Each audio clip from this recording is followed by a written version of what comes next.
Tara na mga idol, mukbang tayo. Oh, as nakikita yung manok ulit, o di ba? Sunog yung manok na niluto ko, masarap.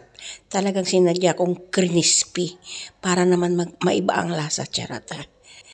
Dami namin ulam mayroong mga sibuyas, bawang, luya, at kamatis. Sa paligid nito ay puro linga, charot. Di ba? Wala lang. Kinakantahan ko lang kayo para naman matawa-tawa kayo ganon, di ba? Kahit manok ang ulam namin araw-araw, masarap. Sanahin na kami, di ba? Ito na lang yung laging laman ng tiyan namin, kaya ako'y tumataba kasi lagi kami nagunam ng manok. Manok sa gabi, manok sa umaga, charot lang. Manok lang sa tanghali. Pero itlog sa umaga, itlog pa rin sa gabi, kaya puro manok. Mabuti na lang hindi ako allergy. Kung allergy ako, ewan ko na lang. Kundi nagkabudol-budol na ng aking mga kamay. Nagkabudol-budol ba? Ganun ba yun? Kung di nagkabutlig na ng aking kamay sa kakakain ko ng manok. Charot lang mga idol.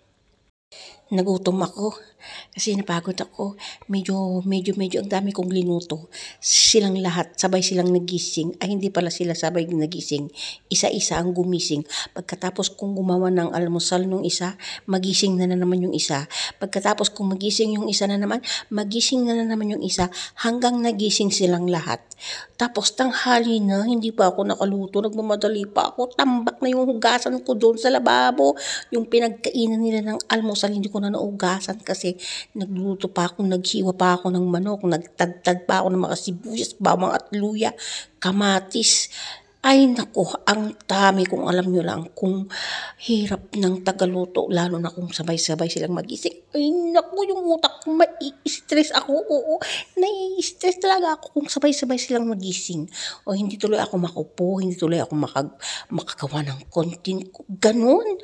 Sana kung natutulog pa sila, nakagawa pa ako ng content ko, pero wala akong magawa na content kasi sabay silang nagising, nakakainis. Pagkatapos ko naman naginisa yung manok at naluto't linagyan na ng tubig, inaantay ko na lang siya malambot. Naghugas ako ng bigas, tapos binabayaan ko lang, nilagyan ko siya ng tubig. Hindi pa rin ako nakahugas ng plato, tambak pa rin. Kasi naghiwa pa ako ng salad ng amo ko na 2 klase. So ayun na mga idol, tapos na ang aking mini vlog.